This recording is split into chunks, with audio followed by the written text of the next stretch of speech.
सय्यदुल कौनाइन हजरत मोहम्मद मुस्तफ़ा আহমদ মুজতবা সাল্লাল্লাহু আলাইহি সাল্লাতু ওয়াস সালামের উম্মত করে এই দুনিয়াতে প্রেরণ করেছেন। আলহামদুলিল্লাহ। আলহামদুলিল্লাহ।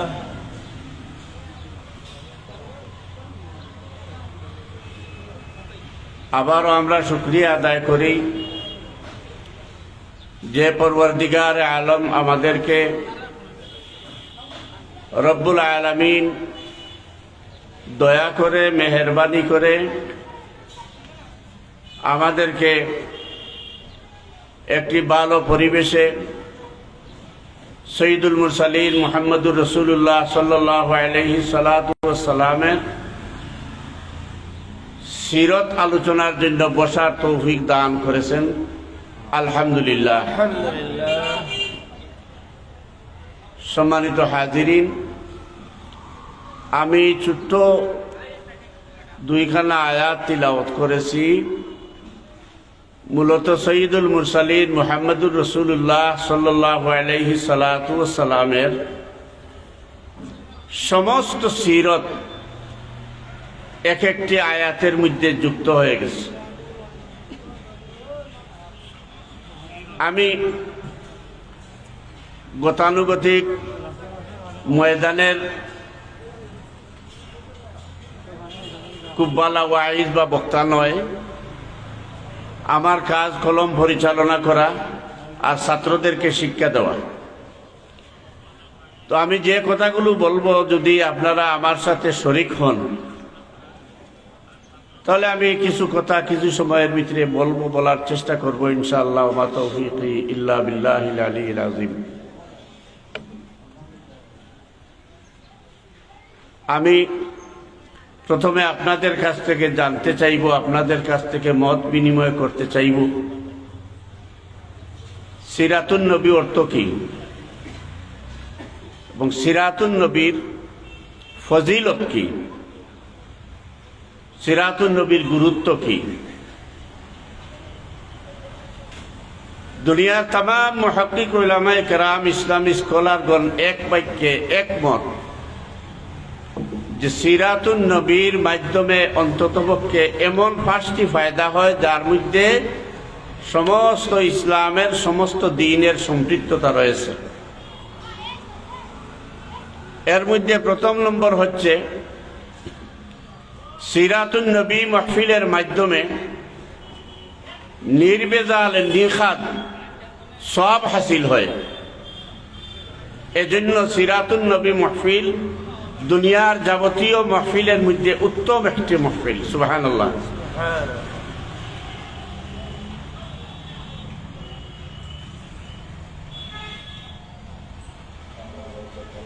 দুনিয়ার মধ্যে সিরাতুন নবী মাহফিলের চাইতে উত্তম মাহফিল, ভালো মাহফিল, নিকাত সওয়াবের মাহফিল আর কোনো একটি মাহফিল নেই।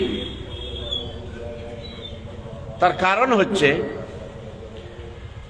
মুহাম্মদুর রাসূলুল্লাহ সাল্লাল্লাহু আলাইহি সাল্লাতু ওয়াস সালামের জীবন আলোচনা ছাড়া, তার জীবন সম্পর্কে জানা ছাড়া কোনো মানুষের পক্ষে দ্বীন ইসলাম শিক্ষা করা, দ্বীন ইসলাম বোঝা সম্ভব নয়।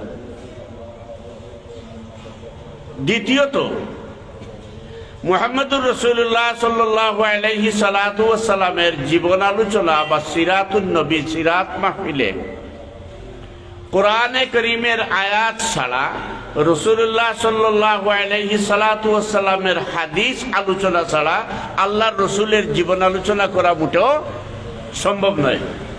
সুতরাং আল্লাহর রাসূলের সিরাতুন নবী মাহফিলে কোরআন তিলাওয়াত হয়, কোরআন বোঝানো হয়, রাসূলুল্লাহ সাল্লাল্লাহু আলাইহি সাল্লাতু ওয়াস সালামের হাদিস বোঝানো হয়। আল্লাহ রাব্বুল আলামিন আমাদের জন্য যে দ্বীন দিয়েছেন, যে দ্বীন, ধর্ম, ইসলাম, শরীয়ত, জীবন ব্যবস্থা দিয়েছেন, এই সম্পর্কে জানা যায়। এবং এইটা জানতে গেলে কোরআন এবং হাদিসের আলোচনা ছাড়া, সুন্নাহ আলোচনা ছাড়া, ফিকহের আলোচনা ছাড়া, তারিখে ইসলাম বা ইসলামের ইতিহাস আলোচনা ছাড়া রাসূলুল্লাহ সাল্লাল্লাহু আলাইহি সাল্লাতু ওয়াস সালামের সিরাত বা সিরাতুন নবী আলোচনা পূর্ণাঙ্গ হয় না। বিদায় এই মাহফিলটা সিরাতুন নবীর মাহফিলকে বলা হয়েছে সর্বোত্তম মাহফিল এবং অতি উত্তম অধিক সওয়াবের মাহফিল। সুবহানাল্লাহ। সুবহানাল্লাহ। কথাটা যদি আমি বুঝাইতে পারি তাহলে আলহামদুলিল্লাহ, না হয় আরেকবার বলছি, সিরাতুন নবী মাহফিল জমিনের মধ্যে যত মাহফিল হয় সমস্ত মাহফিলের মধ্যে উত্তম, এবং উত্তম মাহফিলগুলোর মধ্যে উত্তম মাহফিল হচ্ছে সিরাতুন নবীর মাহফিল। সুবহানাল্লাহ। 2 নম্বর বলা হচ্ছে সিরাতুন নবী মাহফিলের মাধ্যমে কোরআন বুঝা সহজ হয়। সিরাতুন নবী মাহফিলের মধ্যে কি বুঝা সম্ভব হয়? কোরআন বুঝা। আপনারা যদি, আমি আগেও বলছি, যদি খেয়াল না করেন, জবাব না দেন, আমাকে সাথ না দেন, আমি পারবো না। আর এইসব মাইক আমার জন্য আর একটা ঝামেলা, সামনের মানুষ দেখা না গেলে মাইকে বলিয়ে কথা কি লাভ হবে। সিরাতুন নবী মাহফিলের 2 নম্বর ফায়দা কি? কোরআন বুঝা যায়। সিরাতুন নবী মাহফিলের মাধ্যমে কি বুঝা যায়? কোরআন বুঝা যায়। যেমন রাসূলুল্লাহ সাল্লাল্লাহু আলাইহি সাল্লাতু ওয়াস সালামের উপরে ওহী নাজিল হয়েছিল। কি নাজিল হয়েছিল? ওহী নাজিল হয়েছিল। কোন আয়াত প্রথমে নাজিল হয়েছিল? ইকরা বিসমি রাব্বিকাল্লাযী খালাক, খালাকাল ইনসানা মিন আলাক, ইকরা ওয়া রাব্বুকাল আকরামুল্লাযী আল্লামা বিল কলম, ইলা আখির আয়াত। প্রথম ওহী নাজিল হয়েছিল মুহাম্মদুর রাসূলুল্লাহ সাল্লাল্লাহু আলাইহি ওয়াসাল্লামের উপরে, ইকরা বিসমি। ইকরা বিসমি আয়াতটি কেন নাজিল হয়েছিল, কোন প্রেক্ষাপটে নাজিল হয়েছিল, এই আয়াতের অন্তর্নিহিত মর্ম কি, এর সারাংশ কি, এই আয়াতের মাধ্যমে আল্লাহ রাব্বুল আলামিন বিশ্বের মানুষকে কি শিক্ষা দিলেন, বিশ্বের মানুষের কাছে কি মেসেজ দিলেন, এই বিষয়গুলো জানা যাবে কি জানা যাবে না? জানা যাবে।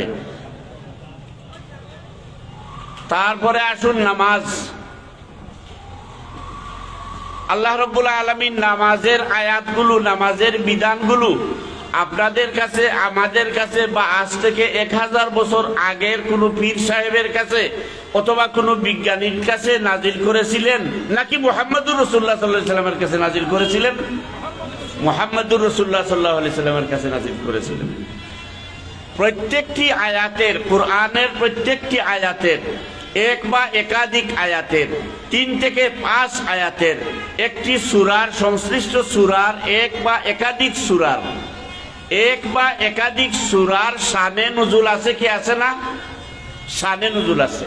এখন মুহাম্মদুর রাসূলুল্লাহ সাল্লাল্লাহু আলাইহি সাল্লাতু ওয়াস সালামের জীবনী আলোচনা করতে গেলে, সিরাতুন নবী আলোচনা করতে গেলে কোন সূরাটি কোন প্রেক্ষাপটে নাজিল হয়েছে এটা বলা যায় কি যায় না? বলা যায়।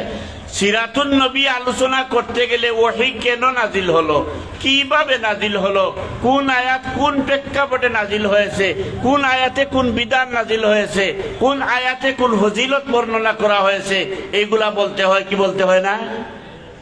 এজন্য বলা হয় সিরাতুন নবী আলোচনার মাধ্যমে কুরআন বুঝা সহজ হয়। সুবহানাল্লাহ। 3 নম্বর উপকার বলা হয়েছে যে সিরাতুন নবী আলোচনার মাধ্যমে হাদিস বুঝা সহজ হয় এবং হাদিস বুঝা সহায়ক হয়। 3 নম্বর ফায়দা হচ্ছে কি? সিরাতুন নবী আলোচনার মাধ্যমে হাদিস বুঝা সহজ হয়। কিভাবে? আল্লাহর রাসূল সাল্লাল্লাহু আলাইহি সাল্লাতু ওয়াস সালাম কোন প্রেক্ষাপটে কোন হাদিসটি বর্ণনা করেছেন, আল্লাহর রাসূল সাল্লাল্লাহু আলাইহি সাল্লাম কোন প্রেক্ষাপটে, কোন বিষয়ের উপরে, কোন প্রেক্ষিতে কোন হাদিসটি বলেছেন, এই আলোচনা না করে আল্লাহর রাসূলের সিরাত বা সিরাতুন নবী আলোচনা করা বা পূর্ণাঙ্গ আলোচনা করা সম্ভব নয়। এজন্য ঐতিহাসিকদের মতে সিরাত লেখকদের মতে রাসূলুল্লাহ সাল্লাল্লাহু আলাইহি সাল্লাতু ওয়াস সালামের বা সিরাতুন নবী আলোচনার মাধ্যমে রাসূলুল্লাহ সাল্লাল্লাহু আলাইহি ওয়াসাল্লামের হাদিস বোঝা সহজ হয়। প্রথমত উত্তম মাহফিল, অধিক সওয়াবের মাহফিল। দ্বিতীয়ত কোরআন বোঝা সহজ হয়। তৃতীয়ত রাসূলুল্লাহ সাল্লাল্লাহু আলাইহি সাল্লাতু ওয়াস সালামের হাদিস বোঝা, হাদিসের প্রেক্ষাপট জানা যায় আল্লাহ রসুলের সিরাত আলোচনার মাধ্যমে। চতুর্থ নম্বর, রাসূলুল্লাহ সাল্লাল্লাহু আলাইহি সাল্লাতু ওয়াস সালামের সিরাত আলোচনা করলে, সিরাতুন নবী আলোচনা করলে মুমিনের ঈমান মজবুত হয়। সুবহানাল্লাহ। রাসূলুল্লাহ সাল্লাল্লাহু আলাইহি ওয়াসাল্লামের জীবন আলোচনা করলে মুমিনের ঈমান মজবুত হয়। মুহতারাম হাজিরিনে কেরাম, এবার আসি আমি সিরাতুন নবী। দুনিয়াতে 313 জন রসুল এসেছেন। কয়জন রসুল এসেছেন? 313 জন রসুল এসেছেন। 1 লক্ষ মতান্তরে 2 লক্ষ 25,000 নবী রসুল এসেছেন। কথাটা বুঝবেন, নবী রসুল এসেছেন 1,25,000, মতান্তরে 2,25,000। এর একটা গণিতিক হিসাব হলো যে নবীদের প্রকৃত সংখ্যা কারো জানা নেই। কথাটা বুঝতে পারছেন? তোমার বয়স কত? 100 না হয় 200 হবে, 100 না হয় 200 হবে। তাহলে বোঝা গেল উনি কি নাই, ওনার বয়স সম্পর্কে মোটেও ওয়াকিফাল নাই। যদি বলে 100 বা 102, 3 এইরকম হবে, তাহলে বোঝা গেল যে হিসাবটা মোটামুটি কাছাকাছি আছে। 1,25,000 মতান্তরে 2,25,000। এর গাণিতিক হিসাব হলো যে প্রকৃতপক্ষে নবী কতজন, রসুল কতজন দুনিয়াতে এসেছিলেন এর প্রকৃত কোনো হিসাব নেই। তবে বিশুদ্ধ একটা মত হলো যে 1 লক্ষের উপরে নবী রসুল ছিলেন। এর মধ্যে 313 জন ছিলেন রসুল। কয়জন রসুল ছিলেন? 313 জন রসুল ছিলেন। আর বাকি সবাই নবী ছিলেন। নবী এবং রসুলের মধ্যে কিছু পার্থক্য আছে, আছে কি আছে না? 313 জন রসুল ছিলেন। এখানে ছোট্ট এবং অত্যন্ত সূক্ষ্ম একটি কথা আছে। 313 জন রসুল আল্লাহ রাব্বুল আলামিনের দুনিয়াতে প্রেরণ করেছেন। এর মধ্যে উল্লেখযোগ্য আসমানি কিতাব পেয়েছেন কয়জন? 60 জন, মাত্র 4 জন। আর আসমানি সহিফা নাজিল হয়েছে সর্বমোট 100। আসমানি কিতাব নাজিল হয়েছে 4টি।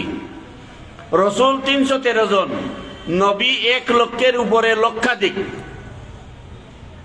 উলামায়ে কেরাম আছেন, আপনাদের কাছে চেয়ারম্যান সাহেব হলেও আমাদের কাছে বহু বড় আলিম উনি। আপনারা আলিম এটা জানেননি? আরো আমার সামনে যারা উলামায়ে কেরাম আছেন, আপনাদের কাছ থেকে আমি জানতে চাই, কোরআনে করিমে, হাদিসে, অসংখ্য হাদিসে রসুলে, অসংখ্য সিরাতের গ্রন্থে কোথাও মুহাম্মদুর রাসূলুল্লাহ সাল্লাল্লাহু আলাইহি সাল্লাম ছাড়া আর কাউকে রসুল বলে সম্বোধন করা হয়েছে? না।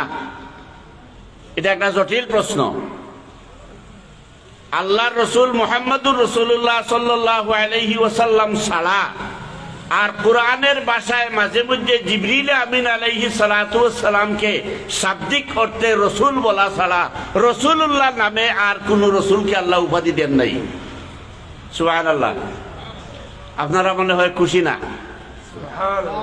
লা ইলাহা ইল্লাল্লাহ আদামু সফিউল্লাহ, লা ইলাহা ইল্লাল্লাহ নূহু নবিয়ুল্লাহ, লা ইলাহা ইল্লাল্লাহ ইব্রাহিমু খলিলুল্লাহ, লা ইলাহা ইল্লাল্লাহ মুসা কালিমুল্লাহ, লা ইলাহা ইল্লাল্লাহ ইসমাঈলু যাবিহুল্লাহ, লা ইলাহা ইল্লাল্লাহ ঈসা রূহুল্লাহ। কিন্তু লা ইলাহা ইল্লাল্লাহ সুবহানাল্লাহি ওয়া বিহামদিহি সুবহানাল্লাহিল আযীম। আমি মনে হয় কথাটা বক্তাদের মতো বুঝাইতে পারি নাই। লা ইলাহা ইল্লাল্লাহ মুহাম্মাদুর রাসূলুল্লাহ, বর্ণভেদ বর্ণগণিতিক হিসাবে লা ইলাহা ইল্লাল্লাহর মধ্যে জয়টি বর্ণ, মুহাম্মাদুর রাসূলুল্লাহর মধ্যে ঠিক ততটি বর্ণ।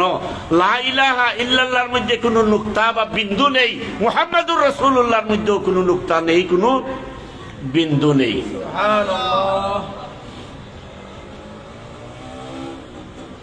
এখন সিরতের লেখক যারা, তারা বলতেছেন আদম আলাইহিস সালাতু ওয়াস সালাম থেকে শুরু করে ঈসা আলাইহিস সালাতু ওয়াস সালাম পর্যন্ত মাত্র 3টি সিরত গ্রন্থ বের হয়েছে, ছাপা হয়েছে কিতাব সিরতের উপরে। একটা হচ্ছে হায়াতে আদম, এটার নাম কি? হায়াতে আদম। আরেকটার নাম হচ্ছে তারিখে ইব্রাহিম, আরেকটার নাম হচ্ছে তারিখে নূহ, আরেকটার নাম হচ্ছে সফিনায়ে নূহ, আরেকটার নাম হচ্ছে কসসে ঈসা। কিন্তু মুহাম্মদুর রাসূলুল্লাহ সাল্লাল্লাহু আলাইহি সাল্লাতু ওয়াস সালামের উপরে একমাত্র সিরাত রচিত হয়েছে। সুবহানাল্লাহ। আপনারা আধুনিক শিক্ষিত অনেকেই আছেন, আপনাদের গুগলে সার্চ দিয়ে দেখবেন মুহাম্মদুর রাসূলুল্লাহ সাল্লাল্লাহু আলাইহি সাল্লাতু ওয়াস সালামের সিরত ছাড়া পৃথিবীতে যত মহামনীষী এসেছেন, যত নবী রাসূল এসেছেন, কারো নামে সিরত গ্রন্থ নাই। আপনি আমি কয়টা পড়ি? সিরতে আবনাই নুবালা, একটি সিরতের কিতাব যদি আপনি পড়তে লাগেন মাসের পর মাস চলে যাবে, তবু মুহাম্মদুর রাসূলুল্লাহ সাল্লাল্লাহু আলাইহি সাল্লাতু ওয়াস সালামের সিরাত অধ্যয়ন করা শেষ হবে না। আমার বলার উদ্দেশ্য যে মুহাম্মদুর রাসূলুল্লাহ সাল্লাল্লাহু আলাইহি সাল্লাতু ওয়াস সালামের সিরাত আলোচনা করলে, অধ্যয়ন করলে, সিরাতের মাহফিল করলে মুমিনের ঈমান বৃদ্ধি পায়। মনে আছে তো আপনাদের? 4 নম্বর, মুমিনের ঈমান বৃদ্ধি পায়। ও আমি সামান্য আলোকপাত ওখানে করব। কিভাবে মুমিনের ঈমান বৃদ্ধি পায় খুব ভালোভাবে লক্ষ্য করবেন। আমি কোনো রাজনৈতিক বক্তাও না, মাঠের কোনো বক্তাও না। ছাত্রদেরকে ছোট ছোট কিছু কথা বলি আর কলমের সাহায্যে লেখি।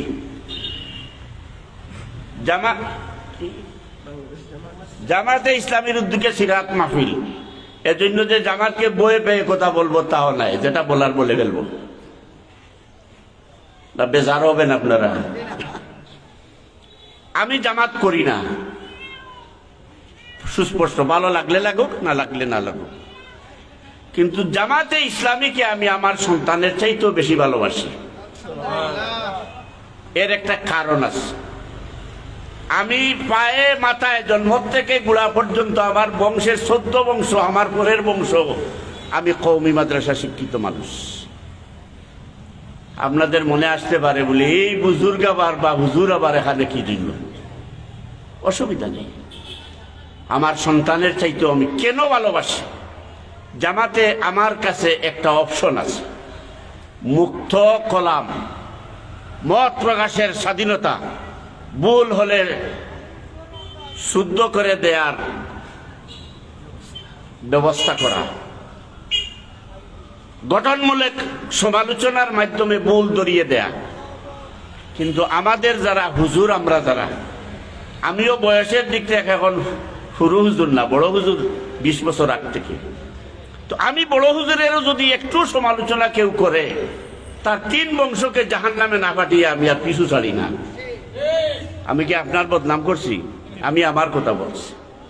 জামাতে ইসলামের একটি মিজাজ এটাই যে জেহাদি সাহেব লিখছে, এর পিছনে রহস্য যদি থাকে সেইটা আমার দূর করা দরকার। সেই কত চিহ্নটা আমাকে বের করতে হবে, সেটাকে আমার দূর করতে হবে। এই জন্য আমি জামাতে ইসলামের একটু ভালো পাই। রাসূলুল্লাহ সাল্লাল্লাহু আলাইহি সাল্লাতু ওয়াস সালাম, রাসূলুল্লাহ সাল্লাল্লাহু আলাইহি সাল্লাতু ওয়াস সালাম, এই তো আপনাদের প্রতিও মনে কষ্ট আসবে, আমরা একটা মিজাজ এখনো বদলাইতে পারি নাই। আর বদনাম দিবেন আপনারা যে আমরা মনে হয় দোষী, আমরা দোষী না। রাসূলুল্লাহ সাল্লাল্লাহু আলাইহি সাল্লাতু ওয়াসসালামের নাম শুনলে জোর সুরে অন্তরের অন্তরস্থল থেকে সাল্লাল্লাহু আলাইহি ওয়াসাল্লাম বলবেন। এটাই হলো আল্লাহর রসুলের প্রতি ইশকের নমুনা, এটাই হলো আল্লাহর রসুলের প্রতি মহব্বতের নিদর্শন, এটাই হলো প্রকৃত সিরাত। আমাদের মিজাজ এখন হয় নাই। রাসূলুল্লাহ সাল্লাল্লাহু আলাইহি সাল্লাতু ওয়াসসালাম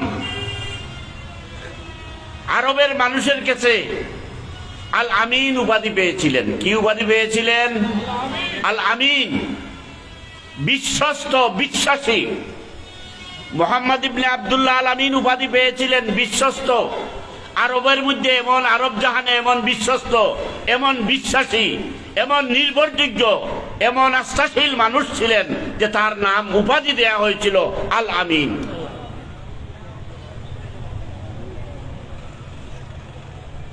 আল আমিন শব্দের অর্থ আমরা অনেক সময় শুনি, স্কুলেও পড়া হয়, মাদ্রাসাতেও পড়া হয়। যুবকরা অনেক সময় আলামিন যুব সংস্থা নাম করে দোকানেরও নাম রাখে আলামিন ফার্মেসি, আলামিন কি ভ্যারাইটি স্টোর রাখে কি রাখে না। কিন্তু আপনারা যারা ইসলামী শিক্ষিত, যারা একটু আরবি বুঝেন, একটু গভীরভাবে পর্যালোচনা করলে পেয়ে যাবেন আল আমিন। আল আমিন, আলিফ লাম আছে কি আছে না? আল আমিন।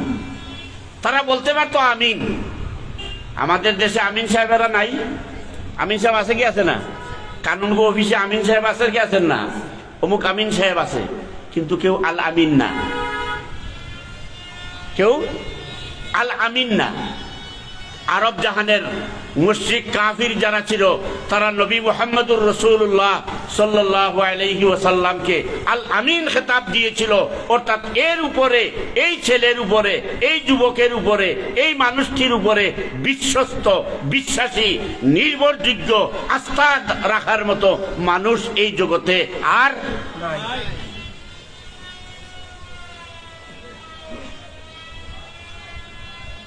এই আল আমিন, এই বিশ্বাসী মানুষটিকে অবিশ্বস্ততায় পর্যবসিত করলো কিসে? একটি মাত্র কলিমা। কিসে? একটি মাত্র কলিমা।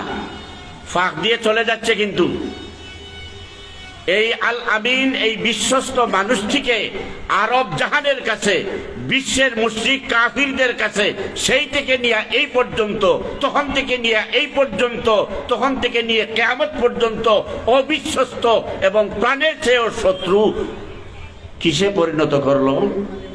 একটি কলিমা।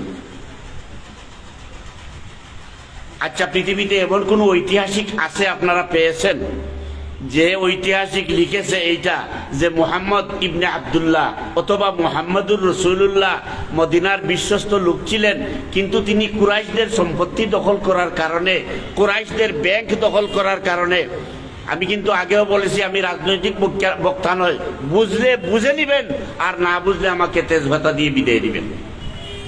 কোন ঐতিহাসিক কি এটা লিখেছেন যে মুহাম্মদ আবু জেহেলের বাড়ি দখল করেছিল, মুহাম্মদ আবু লাহাবের বাড়ি দখল করেছিল, মুহাম্মদ কারো ব্যাংক দখল করেছিল, মুহাম্মদ কারো টিলা দখল করেছিল, মুহাম্মদ কারো নারীকে নিয়ে সেঞ্চুরি করেছিল, মুহাম্মদ কারো গড়ে হানা দিয়েছিল, মুহাম্মদ কারো রগ কেটেছিল, মুহাম্মদ কারো মাথায় বাড়ি দিয়েছিল, মুহাম্মদ কাউকে গাছে বেঁধে পিটিয়েছিল, এরকম কোনো ইতিহাস কোনো মুসলমান, কোনো হিন্দু, কোনো খ্রিস্টান লেখক আজ পর্যন্ত লিখেছে? না। যদি কারো জানা থাকে বলেন আমাকে, আমি পাই নাই।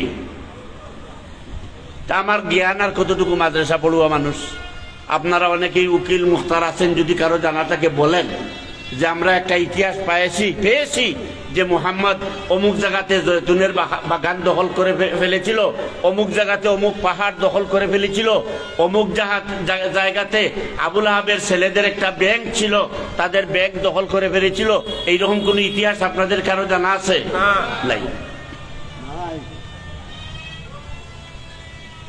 তাহলে কেন মুহাম্মদের সাথে শত্রুতা? একটি কলিমা। কি? একটি কলিমা। এই কলিমার মধ্যে এমন কোন স্পিড নেই যে কলিমা মানুষকে কি করতে পারে, হেলিকপ্টার থেকে ফায়ার করে মানুষ মারতে পারে। এই কলিমার মধ্যে এমন কোনো মন্ত্র নেই যে ওখানে বসে মানুষকে কি করতে পারে, মাটির গর্তে চাপিয়ে রাখতে পারে। এই কলিমার মধ্যে এমন কোনো অ্যাকশন ছিল না যে অ্যাকশনের কারণে কি করতে পারে, জাদু করতে পারে। এই ধরনের কিছুই ছিল না। তবে একটা কিছু ছিল, কলিমাটা কি? লা ইলাহা ইল্লাল্লাহু মুহাম্মাদুর রাসূলুল্লাহ, লা ইলাহা ইল্লাল্লাহু মুহাম্মাদুর রাসূলুল্লাহ। আমরা 1400 বছর পরের মুসলমানরা এত আরবি জেনে, এত ইংরেজি জেনে, এত শিক্ষা অর্জন করে, এত ডিজিটাল হয়ে, এত স্মার্ট হয়ে, এত বৈজ্ঞানিক হয়ে যে বাক্যটার মর্ম এখনো বুঝতে পারি নাই, এইটা কিন্তু আরবের মুশরিকরা, আরবের জাহিলরা, আরবের কাফিররা বুঝতে পেরেছিল। আর আজকের কিছু পণ্ডিত যারা আছে, আজকের কিছু তাবত ক্ষমতাধর এবং তাবত ক্ষমতার মহাচ্ছন্নে আকৃষ্ট কিছু শিক্ষিত, তারা বুঝতে পারছে। তখনকার মুশরিক কাফিররা বুঝতে পেরেছে। আর বর্তমান সময়ে তাদেরই উত্তরসূরি যারা, তারাই এই কলিমার মর্মটা বুঝে যে লা ইলাহা ইল্লাল্লাহু মুহাম্মাদুর রাসূলুল্লাহর মধ্যে কি মন্ত্র নিহিত আছে। আমি যে এটা বুঝেছি আমার বাবার বাড়ির থেকে নেই, সৈয়দ আবুল আলা মওদুদী রহমতুল্লাহ আলাইহির রচনা সমগ্র কিছু অধ্যয়ন করে। আপনারা অনেকে না চিনলেও হযরত মাওলানা সুলাইমান সাহেব ভালোভাবেই আমাকে চিনেন কম বেশ। মাওলানা মওদুদী রহমতুল্লাহ আলাইহির উপরে আমার চেয়ে গরম বিরুদ্ধে, মাওলানা মওদুদীর বিরুদ্ধে আমার চেয়ে গরম বক্তৃতাদাতা যদি আমার জেনারেশনের আর একজন সারা বাংলাদেশে পান, তাহলে আমি এই কথা বাদ দিয়ে দিব। জিজ্ঞাসা করেন মাওলানা সুলাইমান সাহেব। বাংলাদেশের এমন কোনো পত্রিকা নেই ৭৭ ইংরেজি থেকে ২০০০ ইংরেজি পর্যন্ত যেদিন কোনো না কোনো পত্রিকায় মাওলানা আব্দুল হাই জেহাদির নামে মাওলানা মওদুদী রহমতুল্লাহ আলাইহির ইসালে সোয়াব উপলক্ষে 2টা কলম নাই। এত কিছু করার পরে যেটা আমি বুঝলাম যে এই বন্দাটা, আল্লাহর বন্দাটা কি চায়, তখন গিয়ে আমার কাছে যে বিষয়টি ধরা পড়ল যে মাওলানা মওদুদী রহমতুল্লাহ আলাইহি লা ইলাহা ইল্লাল্লাহু মুহাম্মাদুর রাসূলুল্লাহর মধ্যে কি আছে এই বিষয়টা বুঝতে পারছি। আর এই বেদে মারেফত খুলাসা করে দেওয়ার কারণেই আমাদের কিছু সমস্যা হয়ে গেছে। কি এই কলিমার মধ্যে? লা ইলাহা ইল্লাল্লাহ। কি? লা ইলাহা ইল্লাল্লাহ। লা ইলাহা আইনদাতা কেউ নেই, লা ইলাহা রিজেক্ট দাতা কেউ নেই, লা ইলাহা হায়াত দেওয়া কেউ নেই, লা ইলাহা মৃত্যুদাতা কেউ নেই, লা ইলাহা সম্মান দেনেওয়ালা কেউ নেই, লা ইলাহা বেইজ্জত করনেওয়ালা কেউ নেই, লা ইলাহা ক্ষমতা দেনেওয়ালা কেউ নেই, লা ইলাহা ক্ষমতা থেকে নামানেওয়ালা কেউ নেই, লা ইলাহা সার্বভৌম ক্ষমতার মালিক কেউ নেই, সার্বভৌমত্ব ক্ষমতার অধিকারী কেউ নেই, ইল্লাল্লাহ। ইল্লাল্লাহ একজন। আরবের জাহিলরা ভাবলো মুহাম্মদ যদিও নারী চায় না, মুহাম্মদ যদিও গাড়ি চায় না, মুহাম্মদ যদিও বাড়ি চায় না, মুহাম্মদের এই মন্ত্রের মধ্যে লুকায়িত আছে আবু জেহেল তোমার নেতৃত্বের দিন শেষ, আবু লাহাব তোমার নেতৃত্বের দিন শেষ, উতবা ইবনে রবিয়া তোমার নেতৃত্বের দিন শেষ। হে মক্কার জাহিলরা, তোমার নেতৃত্বের দিন শেষ, তোমাদের ক্ষমতার দিন শেষ, ক্ষমতা হবে একমাত্র আল্লাহ। আর এই জামানার আমরা যাদেরকে স্মার্ট বানিয়েছি, আমরা যাদেরকে ডিজিটাল বানিয়েছি, তারাও এই কথাটা মনে মনে বুঝে তারা হতে পারে তারা, অথবা তারা হতে পারে ওরা। আপনারা তো বেশিরভাগই ওখানে শিক্ষিত লোক বুঝা আছেন, আপনারা অনেকেই তো শিক্ষিত। তারাও হতে পারে, ওরাও হতে পারে, তারাও বুঝে ওরাও বুঝে যে এরা তো আসলে লা ইলাহা ইল্লাল্লাহর মন্ত্রে মুগ্ধ, এরা আমারেও চায় না, ওরেও চায় না। তারাও আমরা বুঝি না, ওরাও আমরা বুঝি না, আমরা বুঝি লা ইলাহা ইল্লাল্লাহ। লা ইলাহা ইল্লাল্লাহ দিয়া করবে কি বলে, তখন গিয়া বলবে মুহাম্মাদুর। কলিমার পরের অংশ বুঝি আপনারা পান না, পরে গিয়া কি বলবে, মুহাম্মাদুর রাসূলুল্লাহ। তখন গিয়ে বলবে ওরা, বড় পীর সাহেবও বুঝি না, বড় নেতাও বুঝি না, বড় আমিরও বুঝি না, বড় বুজুর্গ বুঝি না, আল্লাহর রাসূল সাল্লাল্লাহু আলাইহি সাল্লাতু ওয়াস সালাম যেভাবে বলে গেছেন ঠিক সেইভাবেই চলতে হবে। কার কথায় চলতে হবে?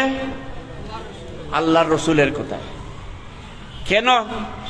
আমি শুরুতে যে আয়াত পড়েছি, ইন্নাকা লাআলা খুলুকিন আযীম।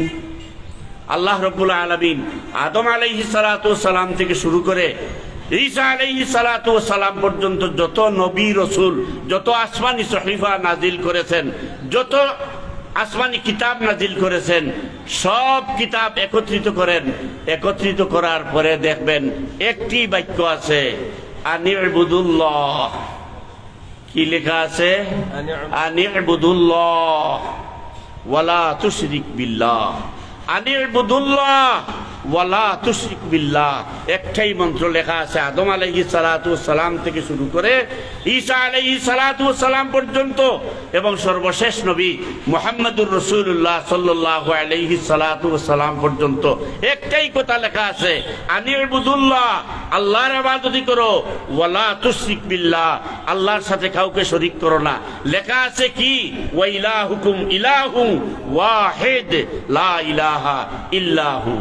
লা ইলাহা ইল্লাহু, আল্লাহ ছাড়া কোনো ইলাহ নেই। অর্থাৎ সার্বভৌম ক্ষমতার অধিকারী আর কেউ নেই, আল্লাহ ছাড়া কেউ নেই। ইবাদত পাওয়ার যোগ্য আর কেউ নেই। আপনার চাকরি আপনার রব না, আপনার বিদেশের ছেলে আপনার কি না, রব না। রব একমাত্র আল্লাহ, যার মূল মন্ত্র লা ইলাহা ইল্লাল্লাহ ইন্নাকা লাআলা খুলুকিন আযীম। দুনিয়াতে যত নবী, যত রাসূল দুনিয়াতে প্রেরণ করেছি, এবং কিয়ামত পর্যন্ত যত মানব জাতি আসবে, সব মানব জাতির জন্য উত্তম আদর্শ একটি, সেটির নাম হচ্ছে মুহাম্মদুর রাসূলুল্লাহ সাল্লাল্লাহু আলাইহি ওয়াসাল্লাম। আজকে ডাক্তার সুলাইমান সাহেব নেই, মৌলানা সুলাইমান সাহেব নেই, মনে করেন আল্লাহ রাব্বুল আলামিন হায়াতে তয়্যিবা দান করুন। কালকে আপনি বলবেন যে না, আমাদের তো আদর্শ হবেন মৌলানা সুলাইমান সাহেবের ছেলে। আজকে তো মৌলানা আব্দুল হাই জিহাদি সাহেব নেই, সুতরাং উনার উত্তরাধিকারী হিসাবে উনাকে ছাড়া, উনার ছেলেকে ছাড়া মানা যাবে না। আল্লাহ রাব্বুল আলামিন এটা নিষেধ করেছেন। আমরা সিলেটি ভাষায় বুঝলে বুঝভাতা, না বুঝলে তেজভাতা। আপনি বলবেন পীর সাহেবের ছেলে পীর সাহেব হবে, নেতার ছেলে নেতা হবে, ডাক্তারের ছেলে ডাক্তার হবে, পীর সাহেবের ছেলে পীর সাহেব হবে, সদী সাহেবের ছেলে সদী সাহেব হবে, তালুকদারের ছেলে তালুকদার হবে। এইটা ইসলামের ক্ষেত্রে, আদর্শের ক্ষেত্রে চলবে না। আদর্শের ক্ষেত্রে একটাই, ইন্নাকা লাআলা খুলুকিন আযীম, লাকাদ কানা লাকুম ফি রাসূলিল্লাহি উসওয়াতুন হাসানাহ, মা কানা মুহাম্মাদুন আবা আহাদিন মির রিজালিকুম ওয়ালাকির রাসূলুল্লাহি ওয়া খাতামান নাবিয়্যিন। মুহাম্মদ সাল্লাল্লাহু আলাইহি সাল্লাম তোমাদের উত্তরাধিকারী সূত্রে বাবাও না, ভাইও না, বিয়াইও না, থালইও না, বংশীয় পুত্রও না, তিনি মুহাম্মদুর রাসূলুল্লাহ। যান আপনারা একজন ভালো হিন্দু ডেকে আনেন, নীরবে বসেন, জিজ্ঞাসা করেন আল্লাহ কয়জন, বলবে আল্লাহ তো একজন। আজকে মুসলমানের বাচ্চারা নবী সাল্লাল্লাহু আলাইহি সাল্লাতু ওয়াস সালামের শানে মানে কটাক্ষ করে। যান একজন ভালো হিন্দুকে তার গলায় ছুরি লাগালেও মুহাম্মদুর রাসূলুল্লাহকে কোনো কটাক্ষ করবে না। কারণ কি জানেন? কারণ সে জানে আল্লাহ এক, মুহাম্মদ আল্লাহর রাসূল। হয়তো তাদের বিভ্রান্তিগত কারণে এই মূর্তি পূজা করে, দেবদেবী পূজা করতেছে, কিন্তু আল্লাহ এক, রাসূল এক, এটা সত্য, এটা তারা মানে। এজন্য আল্লাহ রাব্বুল আলামিন বলেছেন, মৌলানার ছেলে মৌলানা, ডাক্তারের ছেলে ডাক্তার, নেতার ছেলে নেতা, নেতার মেয়ে নেতা, এটা চলবে না। চলবে লাকাদ কানা লাকুম ফি রাসূলিল্লাহি উসওয়াতুন হাসানা। এখন ওরাও বুঝে, তারাও বুঝে, ওরাও বুঝে, তারাও বুঝে। কি বুঝে? যে ওরা তো এইটাই চায় যে ওখানে গেলে মুহাম্মাদের আদর্শ চলবে। সুতরাং ওরাও চায় ওদেরকে আটকাও, ওরাও চায় ওদেরকে আটকাও। মুহতারাম হাজিরিনে কেরাম, উপস্থিত সম্মানিত দ্বীনী ভাইরা, আমাদের মধ্যে অনেক সময় ছোট্টখাটো বিষয়ে অনেক মতপার্থক্য দেখা দেয়। এর মধ্যে আছে অনেক কিছুই। মেহেরবানি করে মুসলমানদের মধ্যে বিভেদ সৃষ্টি করবেন না, বিভাজন সৃষ্টি করবেন না, ছোটখাটো বিষয় নিয়ে ক্ষুদ্র মতানৈক্য সৃষ্টি করবেন না। দিন বড়ই খারাপ। আমাকে অনেকেই বাঁকা চোখে দেখেন যে উনি আবার নিজ দিকে কি দেখে। আমি এখনো স্বস্তিতে ঘুমাই না উকিল সাহেব, আমি এখনো স্বস্তি